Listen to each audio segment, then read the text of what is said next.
Hi Bret, hope you are doing well. Wanted to catch up with you and see what's going on with Vicon and how everyone is doing. Oh, it's so good to hear from you. This has been an incredibly challenging time for everybody. No question for us as everybody else.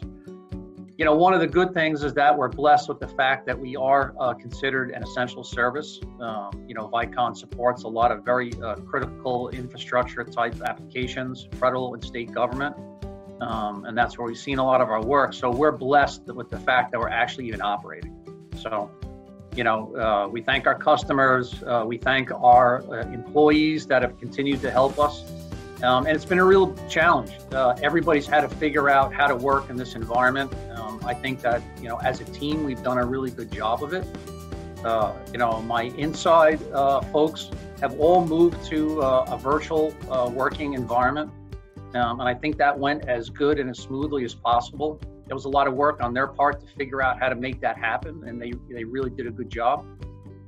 And incredibly, we have a number of our essential workers in the facility going in every day. We really thank them too.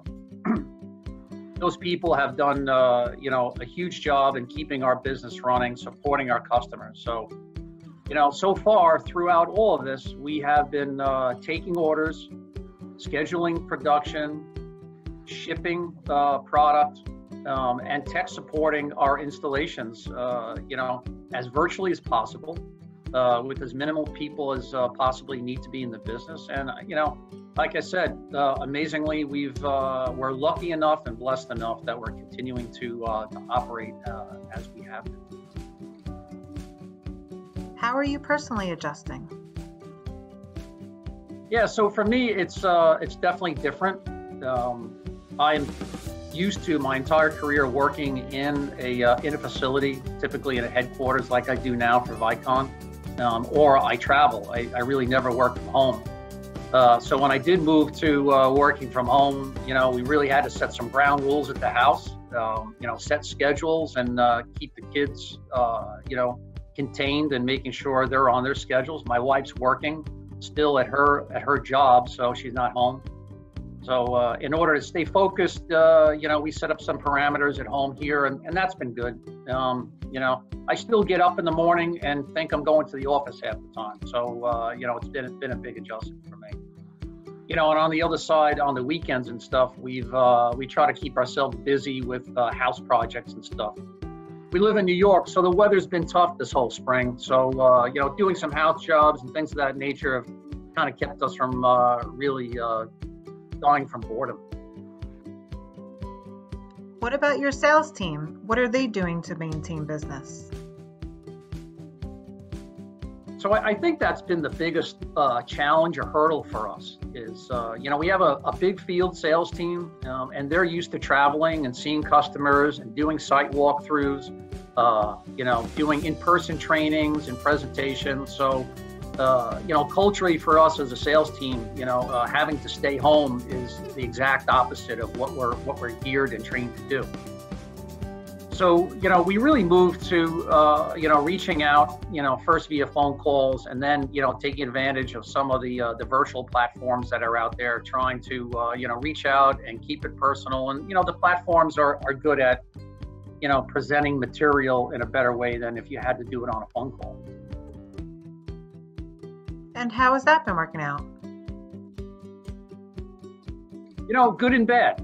Some of the advantages that we've come to find after we got the team trained up and we taught them how to use the platforms effectively, which they really never did before, turn out that, there are some advantages. The reality is that you can schedule meetings without having to travel, without having to stay in a hotel room. You can reach people and talk to them and see them, easier than if you had to go travel and see them. And a lot actually can be done with these platforms. We're doing online trainings. We're doing, sales presentations. We're doing tech support, virtualization. So a lot of it's good. The tough part is that everybody's doing these virtual meetings. So our competitors and other manufacturers are all inundating our customers with requests for webinars. So we really had to focus on keeping the content up to date and important to our customers. And how would you say you're doing that? So we're lucky in that our development team has continued to work really hard at continuing to bring us new features. And in fact, we just, in the middle of all of this, released another update to our VMS platform, Valeris. We just announced and posted a version called 20R2. And that's a good release, and our customers have been waiting for a lot of those features. So we're taking the time now to educate our customers on what that release has, how to use it, and really do some training on it. Now, I recall that Vicon just released a major update at the end of last year. Was this recent release a small addition to that? Actually, no. You're right that at the end of last year, we announced 20R1, which had a very large set of feature sets in it. But this version is just as big. And it really kind of reflects the improvements that we've made in our development team and the fact that the platform itself has been structured in a way that we can quickly add on features and enhance the platform. So the development team has done a fantastic job. They launched that version with almost no issues whatsoever back in January. Now we have another major version that we've done a full beta cycle testing on already, found it to be solid, released it, and that has a big chunk of things that our customers have found to be very beneficial.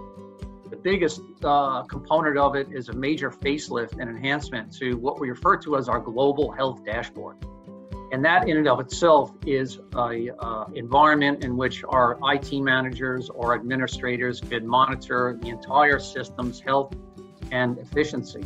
And it's been one of the most widely accepted components of the platform to begin with.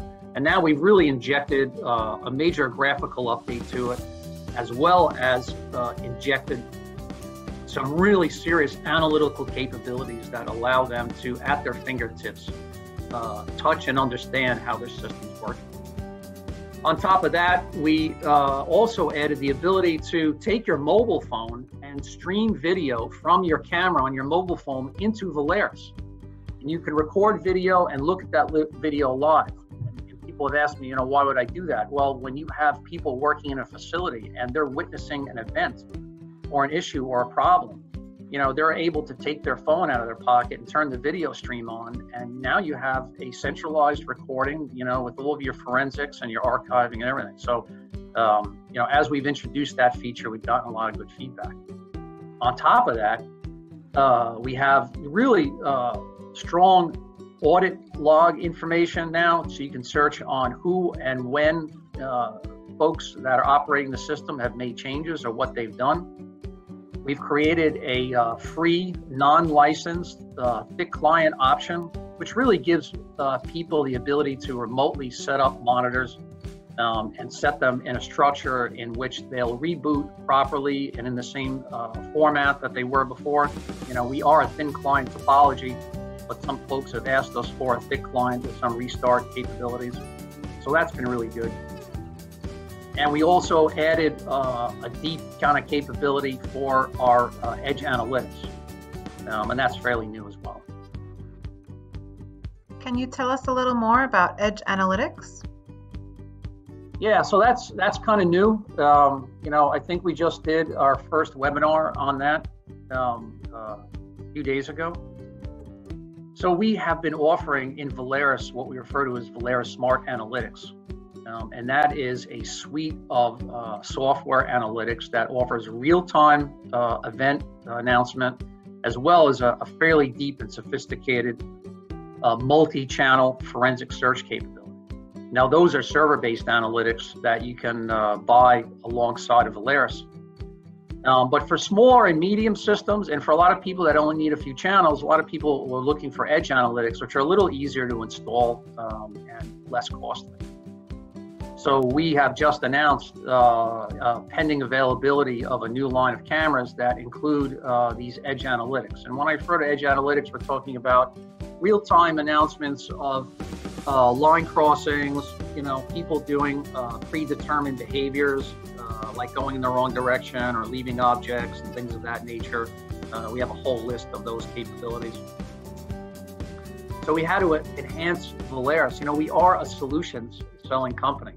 The platforms that we offer, like Valerus, our access control and our cameras, are all interoperable with other manufacturers' platforms. But the real value that we bring to our customers is the concept of a solution sale, where we support it, we certify it, and we certainly had to make sure that Valerus was capable of dealing with and managing and taking advantage of the edge analytics, not only reacting to it, but the ability to search, the ability to provide graphical overlays. Those are all things that we also put into Valerus in order to take advantage of the edge analytics that we're also introducing.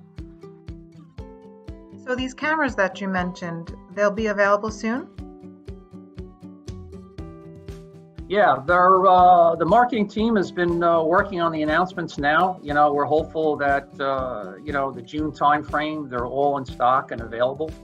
You can check with our folks from a sales perspective probably the next week or two and see what the availability is. We're taking orders now.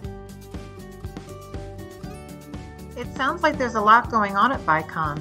Anything else we should know about? Yeah, and that's always the struggle for us. There's lots and lots of stuff going on. We offer cameras, we offer access control, we offer video, all in a platform concept and hardware. So there's always something going on. And, one of our biggest challenges is to keep everybody updated on what we're doing. All of our customers are distracted with many different things and are inundated with tons of information. So, we're always trying to keep them up to date. For us, now going forward, I think we've done a fantastic job with Valerus, with our VAX platform, which is an incredible enterprise level access control platform. And we continue to work in this solution selling concept. And what I mean by that is, Valerus and VAX already have a very strong integration. We already certify all our cameras, obviously do all of our testing on our platform to ensure our own interoperability. But we really want to take that going forward to the next level. We want to deepen the concept of a platform sale with all of the other different types of security technologies that are out there in the world. When you talk about LPR, when you talk about facial recognition, when you talk about all the different other types of analytics like gunshot detection, and then you have alarm management and those type of things, we really need to drive that type of platform. And Valerus is definitely going to morph into that. The next 12 and 24 months, we're going to be delivering a platform concept that's really going to enhance our customers' capability of taking advantage of all the things that they need to do.